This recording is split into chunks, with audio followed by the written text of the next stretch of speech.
Welcome back to Blacklit Memory.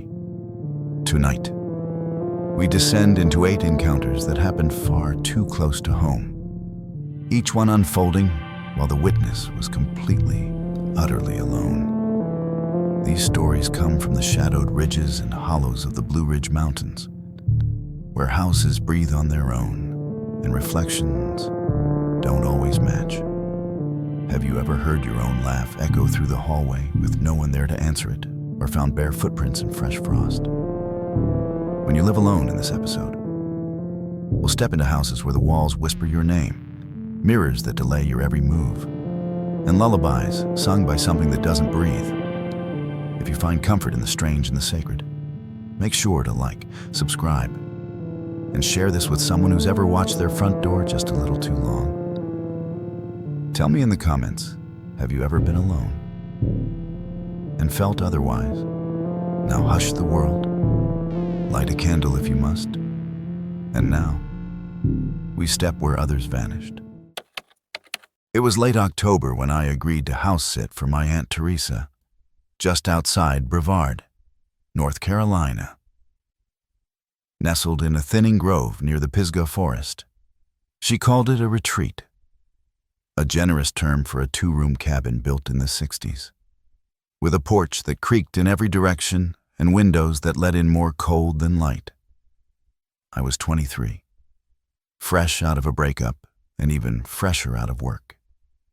So when she offered me a quiet place to reset, I packed my bags without asking too many questions. The trees pressed close here, the kind that swallowed up daylight faster than they should. The first night, I slept heavy but not well. I remember thinking I'd heard footsteps in the leaves, slow and deliberate, like someone circling the porch. But I brushed it off. A deer maybe, or branches settling. The second night, around 2 a.m., I got up for water and caught movement out the kitchen window. Just a shadow. Tall, still. At first I thought it was a tree, but the shape was wrong too, symmetrical. I leaned closer, and that's when I saw a man, standing at the edge of the woods, halfway between the tree line and the shed. Not moving, not swaying, just watching. I flipped the porch light on, and he was gone. No rustle, no break in the leaves. I waited an hour before going back to bed, all the lights on. I told myself it had to be a hunter, maybe even a neighbor. But no one lived within earshot, and I never heard a truck or a 4-wheeler. Night 3, I didn't sleep. I left the kitchen light on and sat at the table with a mug of weak tea and a flashlight. 1:30 passed, then 2:00. I was starting to nod off when I felt it again, that weight, like being watched. I stood and turned toward the window. He was closer now, not at the tree line, but near the old bird bath, maybe 15 feet from the house. I couldn't see his face, just the pale oval of it. Still not moving. My breath fogged the glass as I leaned in, and for a second, I swear I saw his lips move. No sound, just motion, like he was mouthing something he wanted me to understand. The next day, I checked every lock. Aunt Teresa's neighbor, a man named Dale, dropped by to leave eggs, and I asked if he'd seen anyone unusual. He blinked slow and said, "Not out here. Closest man's 3 miles that way. And he's got 1 leg." That didn't comfort me. I walked the woods anyway, trying to find footprints or some kind of sign. Nothing. No broken branches, no tracks in the pine needles. It was like no one had been there. But I know what I saw. That night, I pushed the dresser against the front door. By the 5th night, I was scared to fall asleep. I stayed in the living room with every lamp on and the radio low for noise. At 3:17 a.m. exactly, the power cut out. All of it lights. Radio, fridge. Silence closed around me like a fist. I sat frozen, waiting to hear the porch boards creak, praying they wouldn't. And then I heard something worse. Breathing, right behind the curtain. Deep, slow, measured. I didn't move. I didn't even blink. The flashlight was in the kitchen, and the phone was dead. When the curtain finally fluttered, just barely, I thought I saw a hand pull back, but there was nothing behind it. Just the window. And outside, only night. I didn't sleep at all after that. I stayed in the chair until dawn, knees pulled to my chest, waiting for the light to scrape across the windows. When it did, it didn't feel like safety. The cabin looked different in daylight, emptier somehow, like it had been left abandoned for longer than I remembered. Dust floated thick in the slats of sun. And I noticed something I hadn't before. The curtain in the kitchen window had been tied back with a red string. I didn't do that. I'd barely touched the windows since arriving. And I was sure, absolutely sure, it had hung loose the day before. I untied it and threw the string away. Later, I tried to leave, packed a bag, turned the key in the ignition, and nothing. The battery was dead. Not the usual click-click dead, but silent. No dashboard lights, no radio, like the whole car had been gutted from within. I lifted the hood, checked the battery terminals. No corrosion. Heaven upstairs. I told myself it was heat shimmer. I told myself a lot of things that night. I didn't turn on the lights. I sat in the dark with a kitchen knife and every blanket I could find. Around 1:00 a.m., I started to hear tapping, soft, deliberate, glassy. It came from the bathroom window first, then the front, then the one beside the couch where I sat holding my breath. I didn't dare peek. Every horror story I ever heard was screaming in my head. Then, nothing. Silence. Not even crickets. I tried counting my breaths to stay calm and reached for the flashlight. Wasn't on the table. I was sure I left it there. When I stood up, the couch cushion was warm where it had been. Warmer than it should have been. Like someone else had just been sitting there. The next morning, I found footprints in the dew outside. Bare feet, wide set, leading from the forest edge to the porch and back again. I followed them only a few steps before they just stopped. Not faded, not smeared, just ended, like whoever it was had vanished into the air. I checked the shed again, locked, everything untouched. But when I came back inside, I found something sitting in the middle of the floor. A pine cone, stripped of its scales, wound with red string like the curtain had been.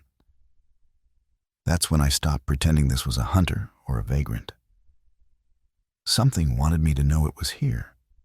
I called Aunt Teresa, voice shaking, and told her I was leaving. She was quiet for a long time, then said, "Did you see him?" I asked what she meant. She sighed and told me the cabin used to belong to her great-uncle, a trapper who vanished out there. Said some folks believed he walked the woods still, not right in the head, looking for something he lost. He always showed up before winter. She said, "Just watch the windows. He hates being ignored." I hung up and sat in silence, staring at my reflection in the darkened TV screen. Just me, and behind me, the faintest flicker of motion. I turned around fast. Nothing. That night, I wrote a note in case I didn't wake up. I'm not proud of it, but I needed someone to know. I laid it by the front door with my name and Aunt Teresa's number. I didn't sleep in the bedroom. I stayed curled in the kitchen corner, back to the wall, knife in hand. Around 3:00 a.m., the tapping returned this time, Not on the glass, but the wood, like knuckles knocking against the floorboards from beneath me. A soft, persistent rhythm. It stopped when I moved. The flashlight clicked on by itself.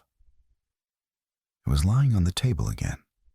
I left at first light, walked the road for 2 miles until someone picked me up. I didn't go back for my things. Aunt Teresa sold the cabin a month later. She didn't ask why. I didn't tell her. But sometimes, when I close my eyes, I still see that pale face at the edge of the trees, just watching, waiting. And I can't help but think, what if it wasn't warning me? What if it was inviting me in? I didn't sleep through the bell anymore. It came every night, always 3:12 a.m., always faint and tinny, like a wind chime buried under floorboards. I started setting alarms just to prove to myself I wasn't dreaming. But the sound woke me before they ever went off. I live alone in Hendersonville, near Jump-Off Rock, in a 2-story brick house built sometime in the 1920s. It creaks like old bones and leaks heat from every corner. But I've always liked the way it felt solid, grounded. I teach local history at the community college, and the house came cheap. So I took the quirks in stride. But this bell, it felt wrong. Not just out of place, out of time. At first, I assumed it was something mechanical. Pipes, maybe.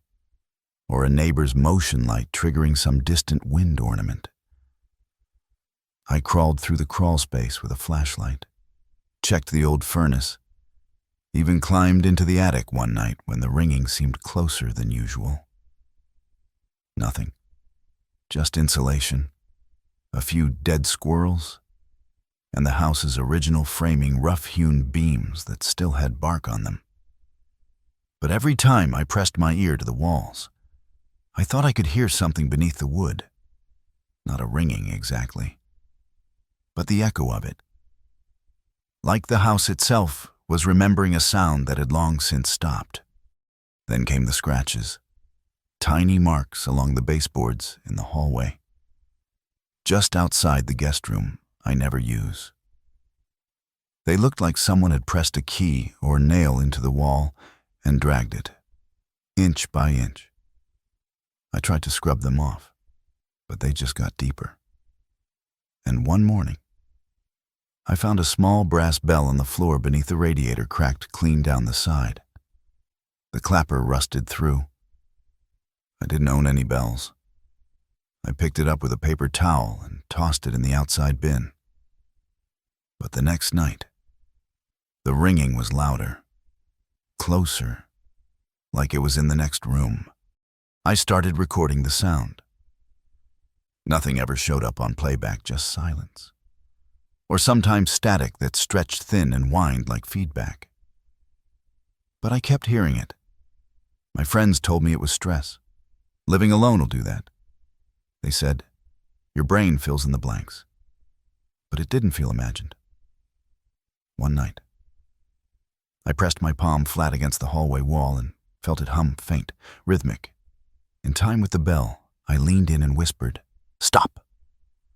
The sound paused, then came back, 3 times louder. The worst night started like the others.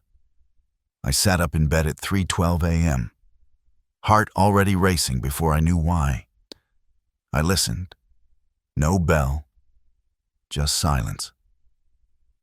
I almost let myself hope it had passed. Until I noticed something wrong. The bed felt damp. I threw back the covers. The mattress was soaked with something sticky and cold. My hands came away dark. Not quite blood. Not water either. I scrambled out of the room, turned every light on, and found no sign of a leak. Nothing on the ceiling. Nothing in the pipes. But a trail of that same dark fluid led down the stairs and stopped in front of the basement door. I hadn't opened that door in weeks. But the knob was warm, like someone had just touched it. I pressed my ear to the wood, and from deep below, I heard the bell again. Clear, close, ringing in threes. I turned the knob, but the door wouldn't budge. It felt stuck from the other side. I backed away, locked the front door, and sat on the couch until the sun came up. When I finally opened the basement in daylight, everything looked normal except for a single line of writing carved into the wall by the breaker box. 5 words, deeply etched. Old but clean, the bell is not yours. I stopped sleeping after that, drank too much coffee, started marking each night the bell came with a red pen on the calendar. It was every night without fail. Some nights I'd hear footsteps pacing above me while I sat downstairs. Other nights, the hallway mirror would fog, even though there was no heat running. And always that damn ringing, getting deeper now. Not like a bell anymore, but a church tower heard from underground. It wasn't in the walls anymore. It was in the house. It was in me. I started to lose track of the days. My lectures grew scattered. Half finished, students noticed. A few left anonymous notes in the faculty box, suggesting I take a leave of absence. But it wasn't just the exhaustion. It was the sense that something was waiting, just beneath the surface of things.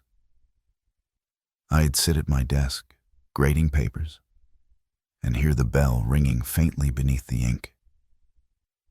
Sometimes it sounded like it was coming from the wood itself, like the grain remembered something it couldn't let go of. I pulled apart every drawer, checked every floorboard, even called in a contractor to inspect the foundation. He found nothing. Told me the house was quiet, structurally. I remember laughing at that. Quiet was the last word I'd use.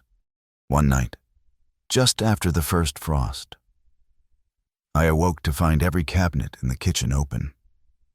Not flung wide, just ajar. Like someone had touched each one gently, deliberately. I closed them, one by one, and noticed the bell again. This time, muffled as if underfoot. I pressed my ear to the kitchen tile. Heard breathing. Long, shallow, human. I backed away and didn't return to that part of the house for days. I kept to the upstairs office, where the ringing was faintest. But the walls up there began to weep a thin resin that smelled sweet, cloying, and old. I wiped it off every morning. It always came back. Eventually, I stopped pretending the bell was random. It had a pattern. It would ring in clusters 3, then 4, then 1, then silence, then again, always at 3:12. I started keeping a journal, writing down the sequences, hoping they meant something. Morse code, dates, nothing fit, but every time I recorded it, the walls around the writing desk would grow colder. My fingers would go numb. And I started finding faint symbols scratched into the wood, small circles with slashes through them. Bells, over and over. Bells and one word, yours. The final night.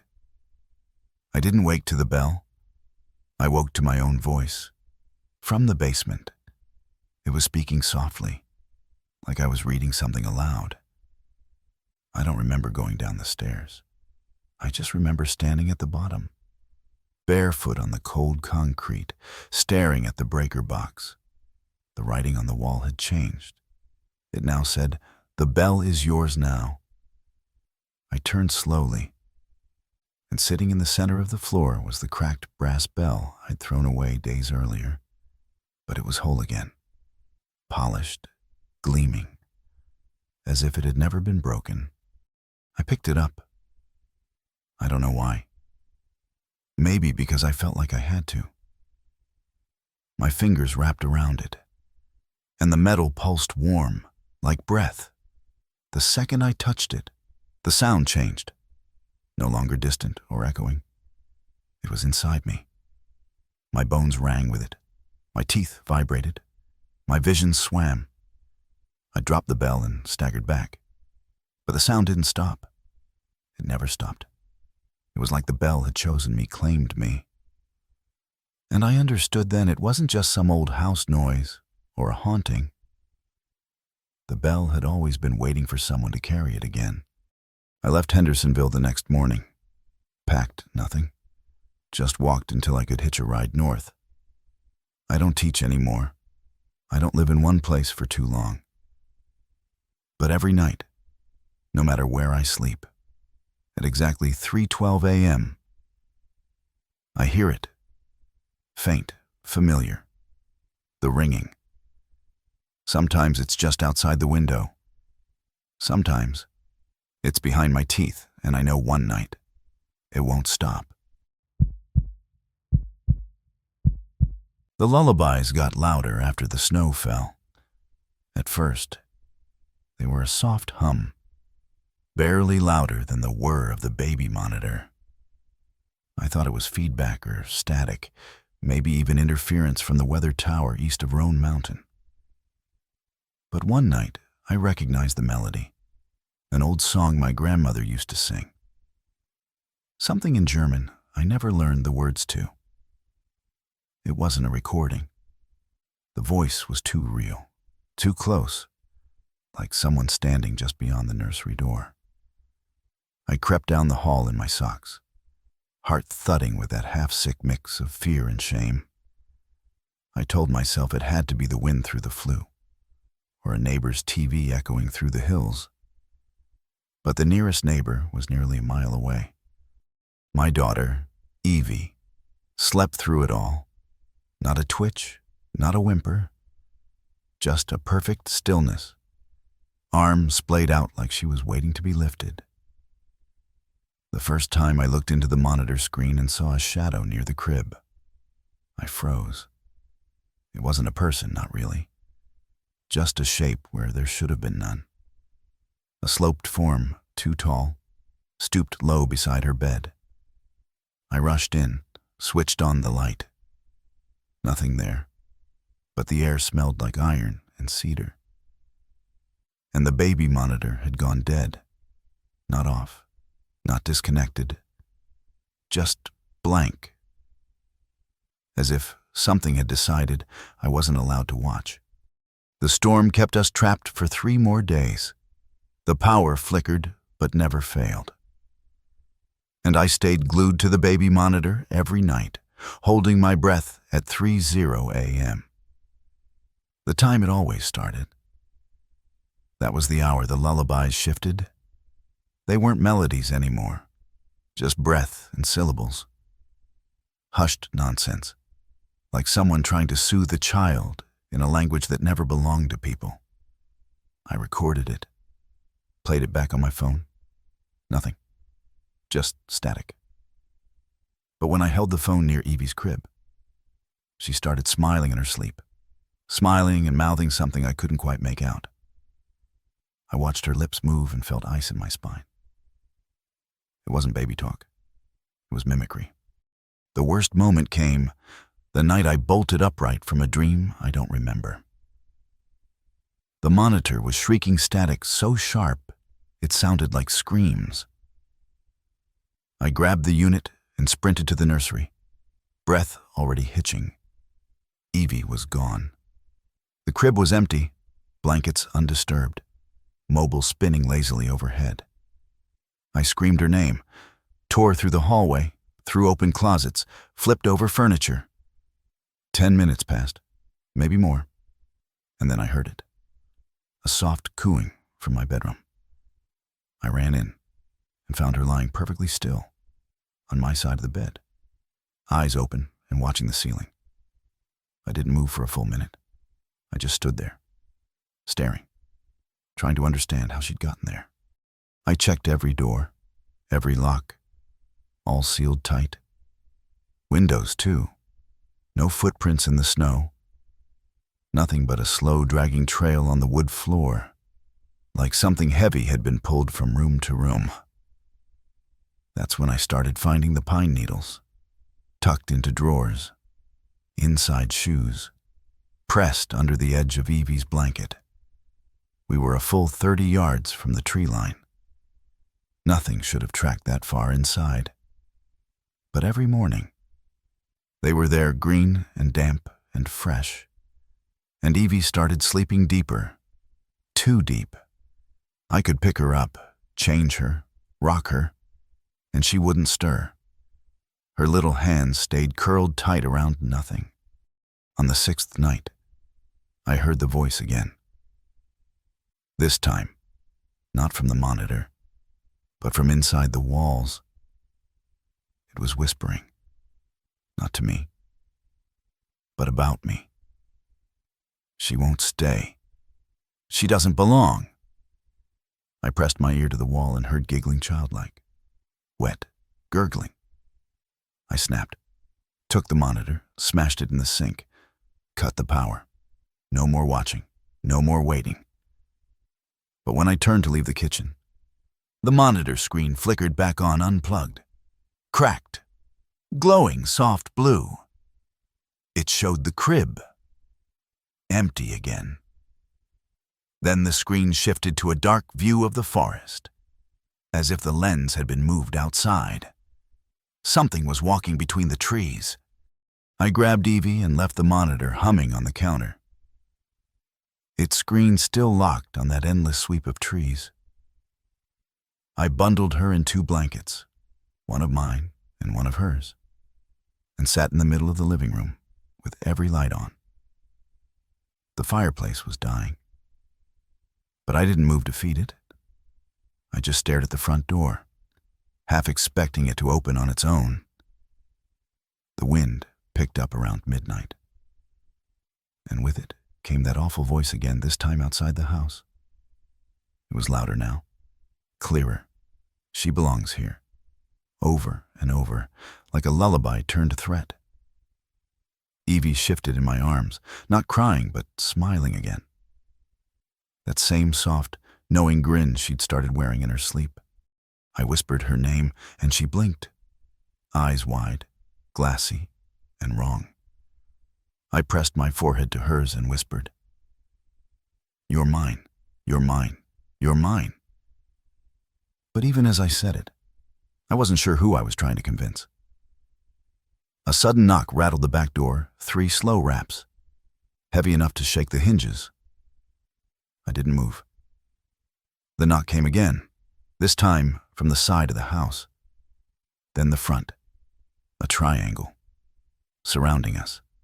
The baby monitor, still across the room, buzzed to life with a deep, layered voice I'd never heard before come out. "Mother, you're only holding her back." I unplugged the phone charger, backed into the hallway, and held my daughter tighter than I ever had before. The lights began to dim, one by one, starting in the kitchen and crawling down the hallway toward us. Each bulb gave a little hiss before dying, like the house itself was exhaling. The last light, the one in the living room, flickered 3 times before fading. Then silence. Not just quiet, but the kind of silence that presses against your skin, thick and waiting. I didn't realize I'd started crying until I tasted salt on my lips. Evie's breath slowed against my chest, unnaturally calm. I whispered again, "Stay with me." But she just stared past my shoulder at something behind me. I didn't turn. I couldn't. Instead, I ran. Out the front door, into the snow, barefoot, clutching her to my chest like a promise. The woods loomed black around us. The trail to the main road vanished under a thick white blanket. But I ran anyway. Branches tore at my arms. Ice burned my legs. But I didn't stop. I didn't stop until I saw headlights, high and golden, washing through the snow like salvation. A plow truck, its driver slack-jawed at the sight of me sprinting barefoot through the blizzard with a baby wrapped in blankets. He opened the door without asking, and I climbed in, shaking, bleeding, but whole. We spent the next 2 nights in a motel off the highway. The baby monitor stayed dark in the suitcase. I didn't dare plug it in. Evie slept like before, restless, noisy, but human. When I took her to the clinic, the doctor told me she was fine. If a little cold, I nodded, not trusting my voice. The house sat empty after that. I left it furnished, locked the doors, and never went back. Eventually. I sold it for cheap to a couple from Knoxville who wanted a quiet place to raise their son. A week after the sale, I got an email from the new owners. "Did you leave a toy behind?" it asked. Attached was a photo, the baby monitor, powered on, sitting in the center of the nursery floor. On its screen was a crib, empty. In the background, trees. Just so. The pacing started just before Halloween. At first, I thought it was an animal, a coyote maybe, or one of the neighborhood dogs. But there was a rhythm to it, a slow, even gait that circled the house in full loops, always starting and ending beneath my bedroom window. I'm 17, live with my parents just outside Boone, on the edge of Moses Cone Park. They were gone for the weekend, some anniversary thing in Charleston, and I was looking forward to the solitude. No rules, just me, video games, leftover pizza, and a cold breeze rolling down from the ridgeline. But on the first night, I heard the steps around 10:30 p.m., crunching across the gravel, slow and deliberate. I killed the volume on my laptop and stood completely still. There was no knock, no howl, just pacing. I watched from the upstairs window, peering between the blinds. I expected a raccoon, maybe a bear. But what I saw froze me. A figure, my height, maybe a little taller, wearing what looked like a hoodie, no flashlight, no phone, just walking slow laps around the house. No hurry, no hesitation. When he passed beneath the porch light, I leaned closer to get a better look, and that's when I realized something was off. The way he moved wasn't quite right. Each step was precise, mechanical, like he was following a pattern burned into the earth. I ran downstairs, thinking I'd scare him off or at least get a better look. But by the time I stepped outside, he was gone. I told myself it was a prank. Maybe one of the guys from school trying to mess with me. I even texted my friend Mason. He sent back a picture of himself at a Waffle House in Banner Elk. Still, I slept downstairs that night, just in case. Around 3:00 a.m., I heard the steps again, this time slower, heavier. I held my breath and watched the back door. A shadow passed across the window. Then another. Then it stopped. I waited. 10 minutes. 20. Nothing. I finally crept to the door and peeked through the glass. The yard was empty, but right at the threshold, pressed into the frost, were a set of footprints, bare, my size. The next day, I checked all the doors and windows, still locked. I even dusted for Prince's baby powder, like they show in crime shows. Nothing showed up. But when I looked at the hallway mirror, I saw something that made my stomach turn. A smear across the glass, just at face level. A palm print. 5 fingers, the same shape and size as mine. I wiped it off with shaking hands and tried to laugh it off. Stress, sleepwalking, maybe. But that night, I propped my phone against the window and hit record. I needed proof. Needed to know I wasn't making it all up. The footage didn't show much at first, just wind. A few branches moving. Then around 1:15 a.m., a shape appeared at the edge of the screen. I paused it, rewound, watched again. The figure moved into frame, step by step. and stopped right in front of the window. I leaned in closer, heart pounding. The screen was grainy, but I saw enough. The figure looked exactly like me. Same build, same hair, same hoodie I'd left on the chair downstairs. He stood there for nearly 20 minutes, staring up at my window, before walking away. I didn't sleep after that. ChatGPT Danoi, I deleted the video. Not because I wanted to forget, but because I was scared of watching it again. There was something wrong with the way he stood, how still he was. How deliberate. Like he knew I was filming. Like he wanted me to see. I kept thinking about the clothes. That hoodie had a tear on the left sleeve, a rip I got during a hike last spring. The version in the video had the same rip, same hang to the fabric. The only difference was the face blurred, just enough that I couldn't make out the eyes. But I could tell they were open, and I could feel them watching. The next day, I found dirt in the laundry room. A straight trail from the back door to the washer, like someone had walked in and out without leaving a mark anywhere else. I checked the locks again. Still bolted. No windows broken. I called my parents, tried to act casual, asked when they'd be home. Late Sunday. My dad said why I lied and said the power had flickered. He told me to check the breakers and laughed. I didn't laugh with him. That night, I blocked every window with sheets and towels, turned on every light, and sat in the bathtub with a flashlight and a kitchen knife. Around 2:45 a.m., I heard a soft knock on the front door. Not loud, not demanding, just polite. 3 taps, pause, 3 more.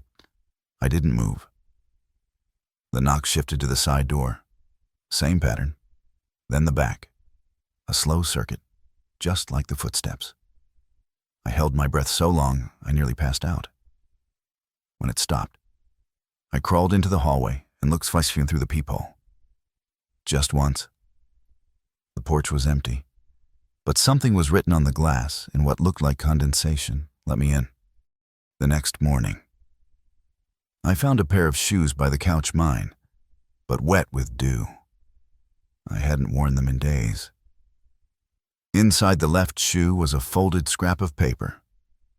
No writing, just a faint imprint, like a fingerprint pressed into the fibers. I left the house then, didn't pack, drove into town, and sat in the Waffle House until it opened. When my parents got home that Sunday, I didn't say anything, just hugged my mom harder than usual and told her I'd sleep upstairs again. She smiled, said I looked pale. That night, I turned off the lights and sat in my room with the window open. I wanted to see him again, really see him. Around 3:00 he came. Not walking this time, just standing at the edge of the yard, arms at his sides. I stood too, one hand on the glass. And for the first time, he moved in sync with me. When I stepped back, so did he. When I lifted my hand, so did he, like a mirror, only 10 feet too far. And then, for one terrible moment, I felt something stir in my chest, familiarity. Not recognition exactly. More like memory. Like I'd been him before. Or would be, someday. I closed the window and didn't open it again. He hasn't come back since. But some mornings, I wake up wearing the clothes I swore I left on the floor. The same hoodie, the same ripped sleeve. And sometimes, when I look in the mirror, I swear the reflection blinks just a second too late. The first time I heard the whistle, I was in the kitchen, peeling carrots and watching the wind shift across the ridge. 2 sharp notes rising, then falling floated through the open window like breath through a pipe. I paused, knife midair, and waited for it to come again. Nothing. Just the wind in the chimney and the slow settling groan of the house. I live alone off Cold Mountain Road. A retired forest worker after the fall that wrecked my back. The old job had its dangers, sure, but I never feared the woods. Not until that whistle. It sounded like someone trying to get my attention, but only just. I asked around the next day in Waynesville. At the diner where old-timers still nursed coffee at noon, one of them, Joe Kelly, told me something that made my stomach dip. "If you hear 2 whistles," he said, "don't answer. That's the signal." I asked him, signal for what? He shook his head and said, "It's not for you. It's for him. You answering just tells him where to go next." I laughed it off on the drive home. Joe's been in those woods longer than me, and half his stories are cracked clean through. But that night, when I stepped outside for firewood, I heard it again, closer this time. Same 2 notes. Crisp.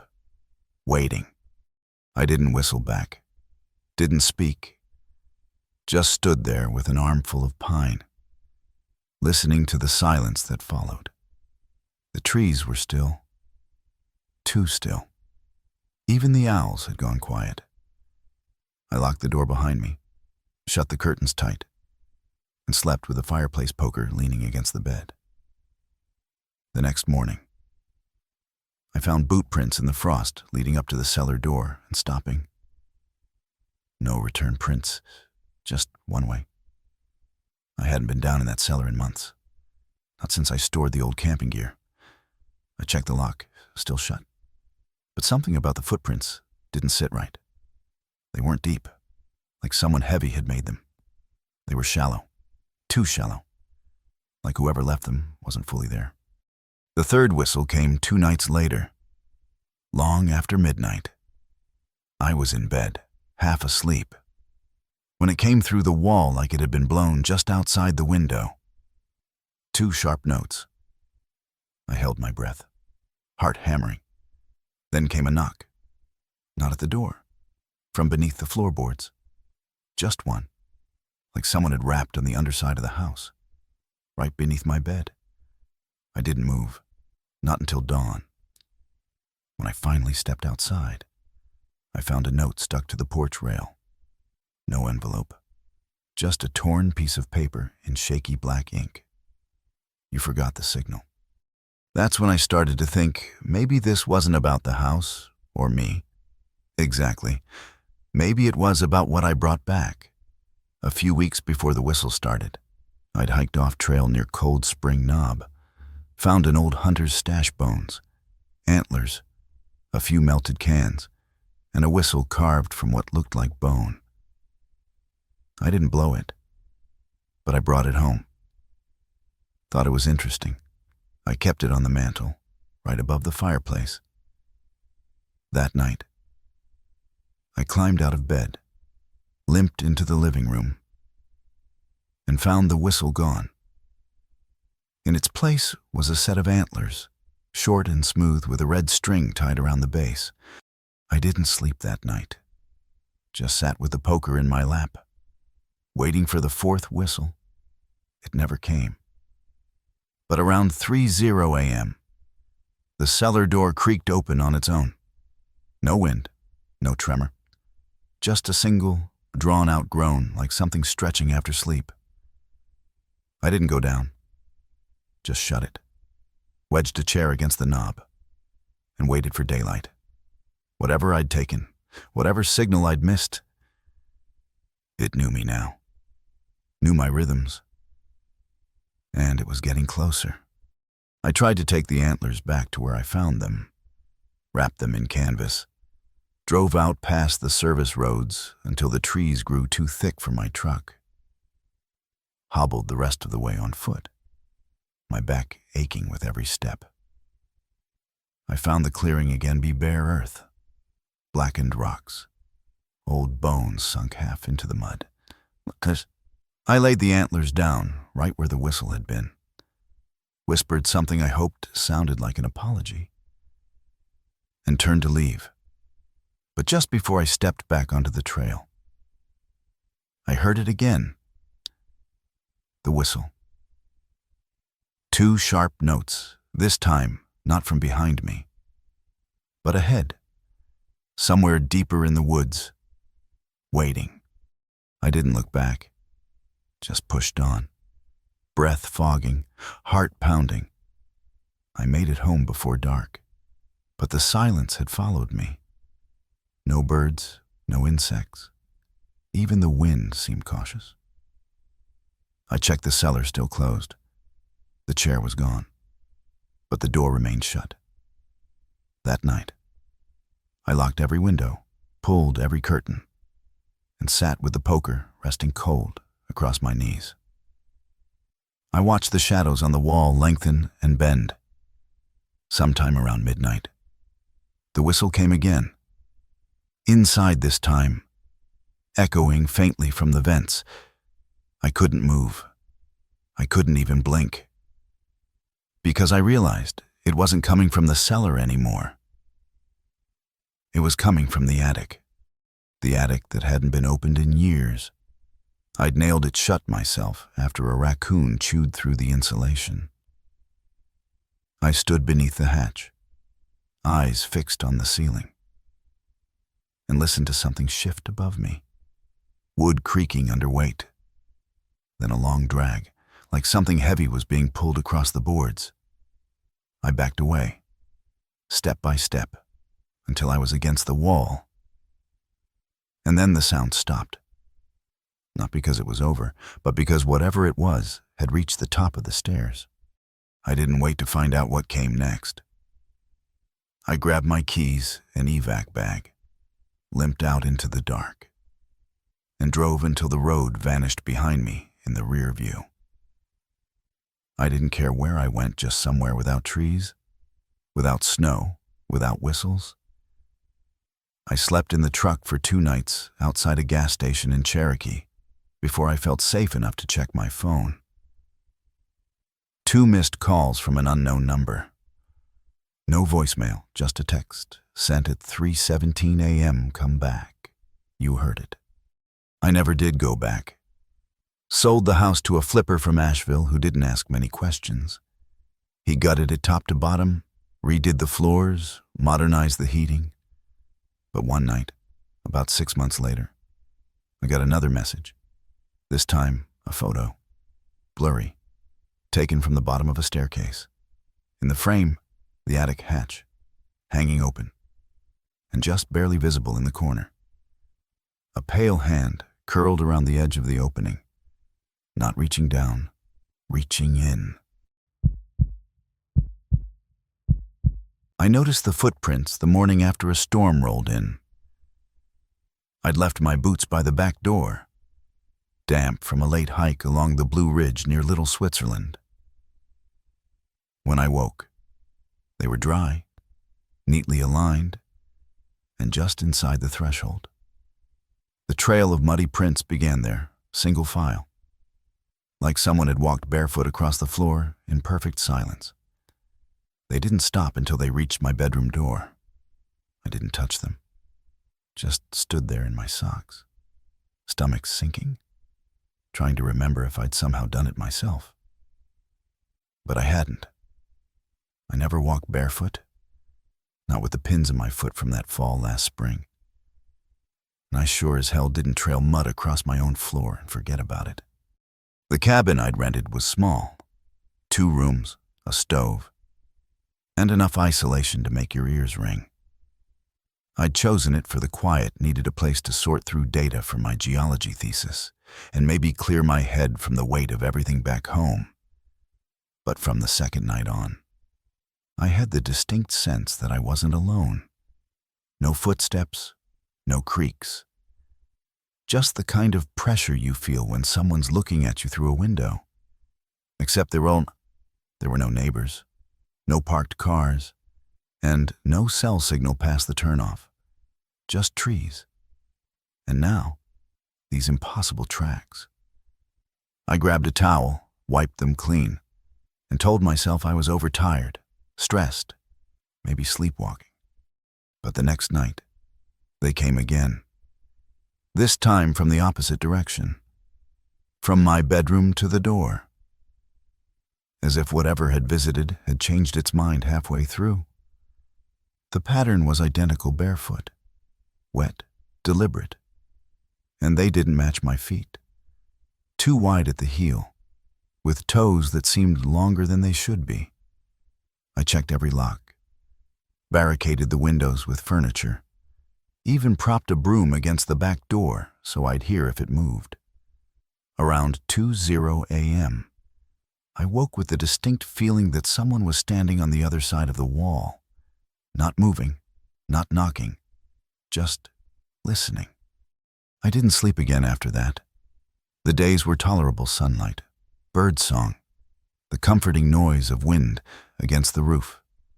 But as dusk crept in, I'd feel that same pressure return, thick and quiet and close.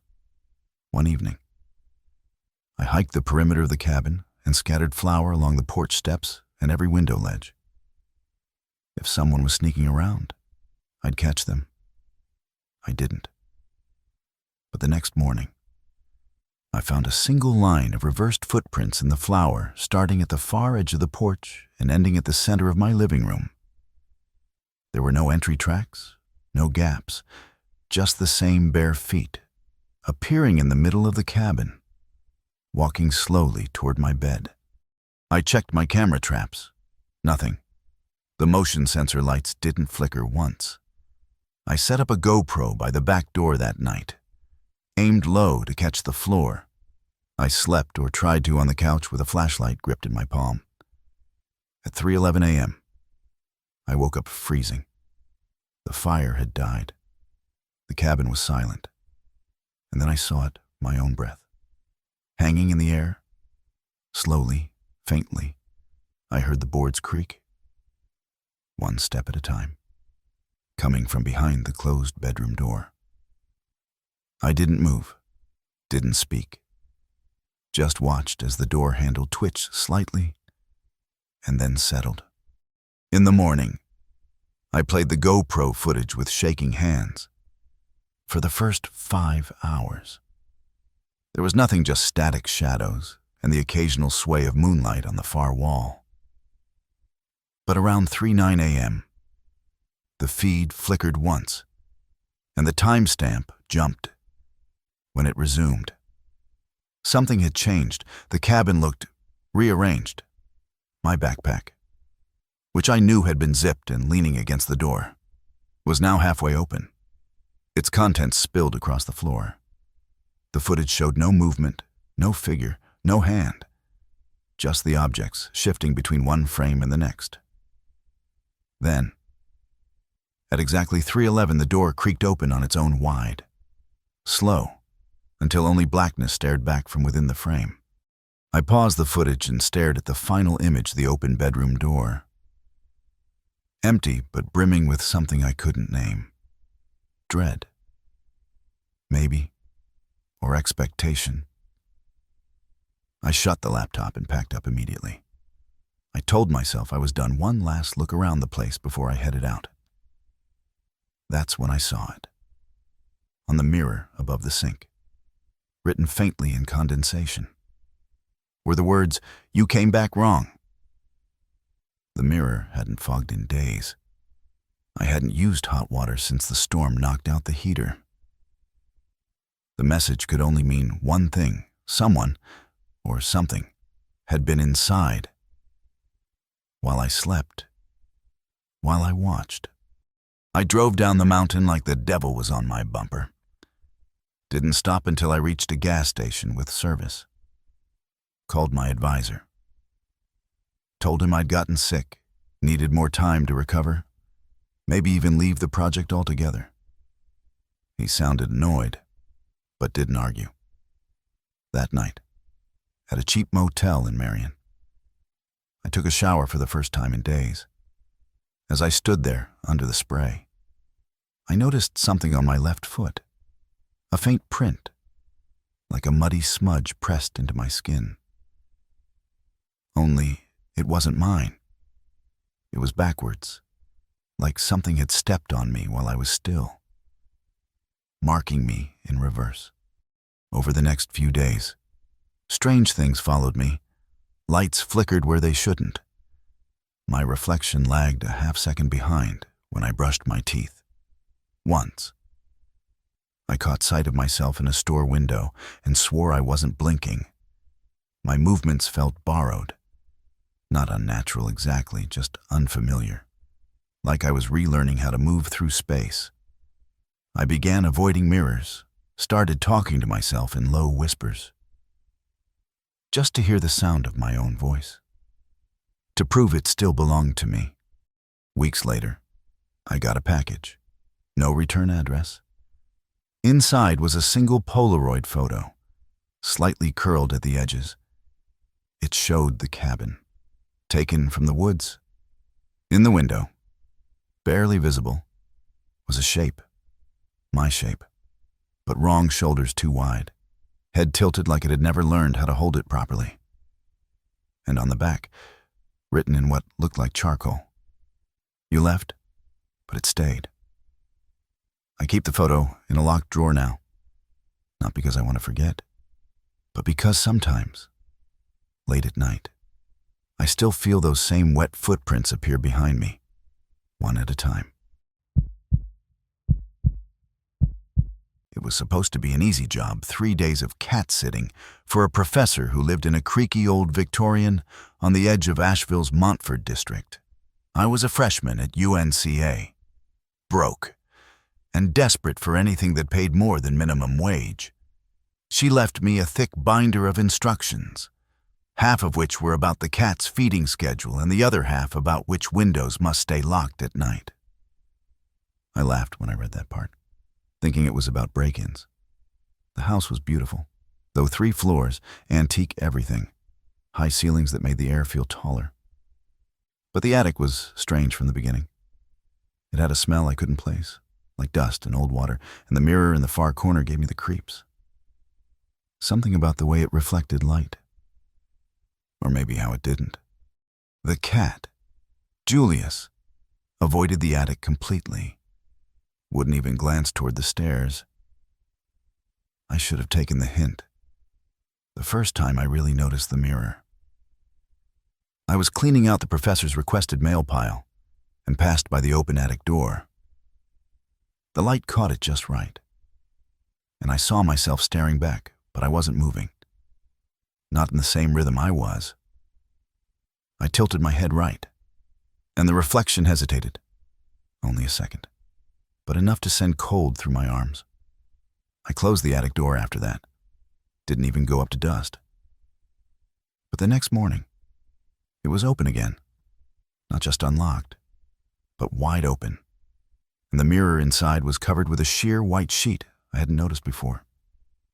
I asked the neighbor, an older woman who brought me scones and small talk, if she knew anything odd about the house. She went quiet, looked past me toward the 3rd floor windows, and said, "Don't let it speak to you." I asked what she meant, and she just handed me the scone and left. That night, I found Julius yowling at the foot of the attic stairs, fur puffed up, tail stiff. I scooped him up and closed the door again. Locked it this time. But around 2:00 a.m., I woke to the sound of footsteps above me. Not creaking, not rats, steps, heavy, slow. I lay in bed, sheets pulled to my chest, and listened to the pacing grow more deliberate, circling above the bed. Then stopping, then silent. The next day, I checked the attic. I don't know why. I shouldn't have. The lock was still in place, but the door swung open at the lightest touch. The mirror was uncovered again. The attic floor was undisturbed except for one thing, a handprint on the glass. Not dusty, not smeared, clean. 5 perfect fingers, just like someone had pressed their hand to the inside of the mirror. I took a photo, then left the attic without looking back. But that night, I made the mistake of looking at the mirror again, just for a second, from the hallway. My reflection wasn't alone anymore. Something stood behind it. Tall, slightly bent. Its face hovered just over my shoulder, mouth open like it was whispering something I couldn't hear. I slammed the attic door and shoved a chair beneath the knob, hands shaking so hard I could barely grip the handle. Julius hissed and darted down the stairs like he wanted out of the house entirely. I followed him, turned every light on, and didn't bother trying to sleep. Just sat on the couch with the cat in my lap and the mirror's afterimage burning in my mind. The face I saw wasn't mine, and it wasn't a trick of light. It had depth, weight, and a hunger that felt old. Not evil exactly, just wrong. Like it had never learned how to wear a face properly. The next day, I called the professor. I didn't want to sound crazy, so I started slow, asked if anything strange had happened in the attic. There was a pause, just a second too long. Then she said, "It's best if you leave that part of the house alone." Her tone was even, but I could hear something behind it. Caution, maybe, or regret. She told me not to go back up there, under any circumstance. It likes being seen, she said quietly. That's how it begins. Then she hung up. I stood there with the phone in my hand, and for the first time since I'd arrived, the house felt entirely empty. Hollow, waiting. That night, the mirror wasn't just in the attic anymore. I saw it in the reflection of the oven door, in the black screen of the television, always just behind me, never moving, never blinking. But the closer I looked, the clearer its expression became expectant, like it was counting down. I covered every reflective surface I could find. Blankets over the mirrors, towels on the TV, even aluminum foil over the windows. But around 3:00 a.m., the house went ice cold. I woke up on the floor, blanket tangled around my legs, Julius nowhere to be found. And in the hall outside my room, a light was on, a soft blue glow. The attic door stood open again. I walked up the stairs, slow and quiet, like I was sleepwalking through water. I didn't want to go. But something pulled. The mirror stood bare, and this time it was perfectly clean. I could see myself clearly and behind me. The tall thing leaned in close, face almost touching mine. I turned, heart thundering, and of course, nothing was there. But when I turned back to the mirror, my reflection was still turned toward it. Wasn't following me anymore. Was watching me. Independent. A second too slow. A second too long. And then it smiled. I don't remember much after that. Just waking up on the front lawn with the cat curled against my chest and frost in my hair. The neighbor was standing over me, her face pale, her mouth set in a line. "You opened the door too long," she said. "Now it remembers you." I left that day. Didn't ask for the professor's money. Didn't even go back inside to pack. Months later, I saw a familiar face in the window of a closed antique shop on Montfort Avenue. My face. Smiling. But the mouth moved differently, a second out of sync, as if the mirror hadn't finished with me after all. The first time I heard it, I was brushing my teeth. A sharp laugh, low and quick, from the living room. Not mine. It was wrong in the way a mimicry is wrong, too clipped, too precise, like it had been copied from memory instead of feeling. I stood there, toothbrush midair, frozen by the realization that I hadn't made a sound.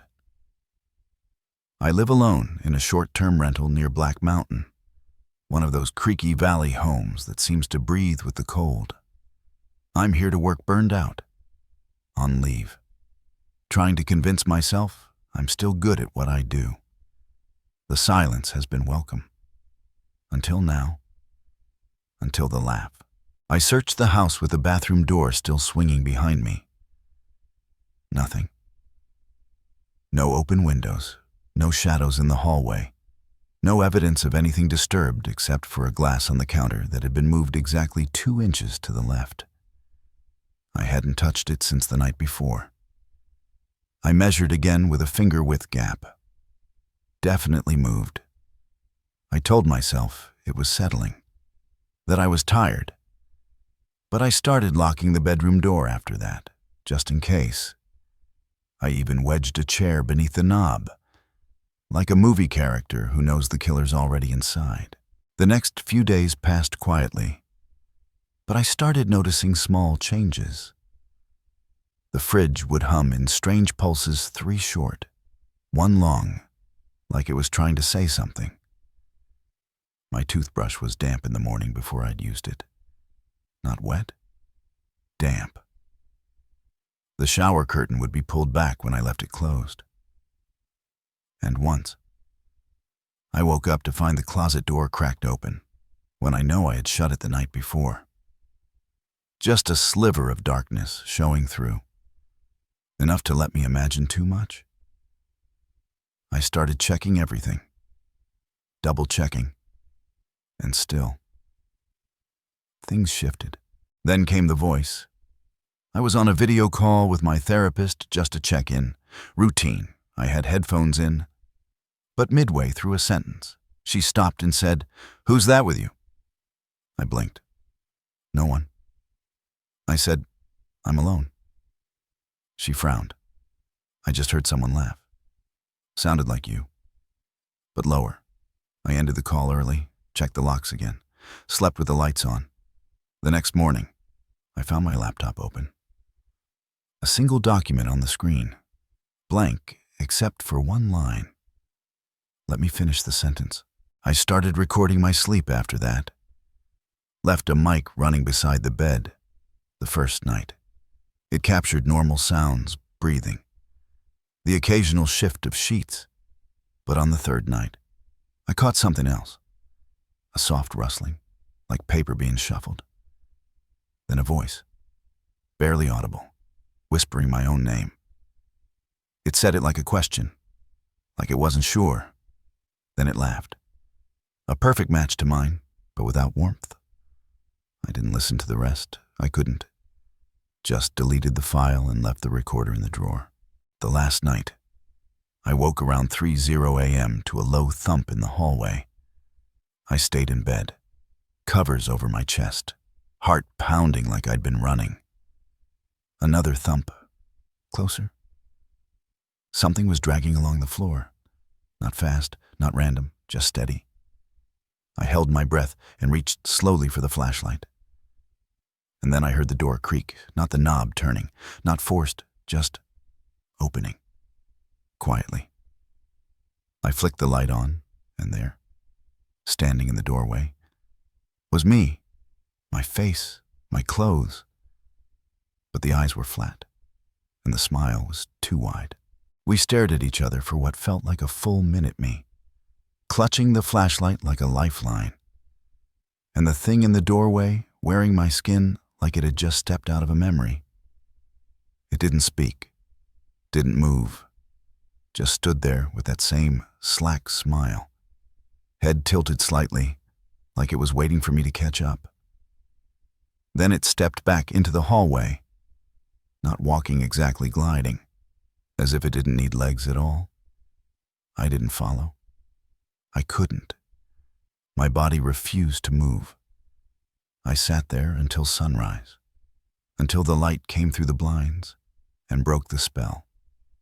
And even then, I didn't breathe right, until I checked every corner of the house. Nothing. No sign of entry, no footprints, no reflection in the hallway mirror, which now showed a delay, like my image had grown tired of keeping up. I tried to convince myself it was a dream, that I'd conjured it from stress and too much isolation. But when I checked the hallway floor, I found something impossible, a single sock. Mine, but soaked and twisted, like it had been dragged through water and left to dry halfway. I hadn't done laundry in a week, and when I checked my drawer, the matching sock was missing, not folded wrong.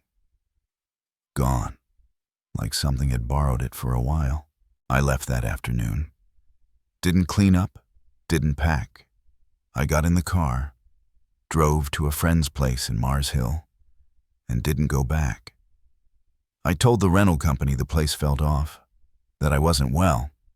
They didn't argue. Places like that, old valley homes clinging to the edge of the woods, tend to come with their own rules. I thought I'd left it behind, but it's been weeks, and still, strange things follow.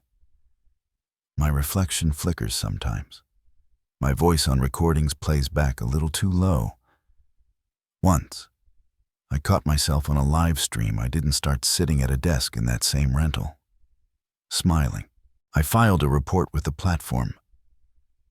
They claimed the video was a glitch, a test stream from an old save. But I don't believe them. I don't believe it wasn't me. Either. I think whatever stood in that doorway didn't come to take me. It came to share me. And some nights, when the lights are low and the laptop clicks on by itself, I see the cursor move without touch. Typing. Always the same line. You never finish the laugh.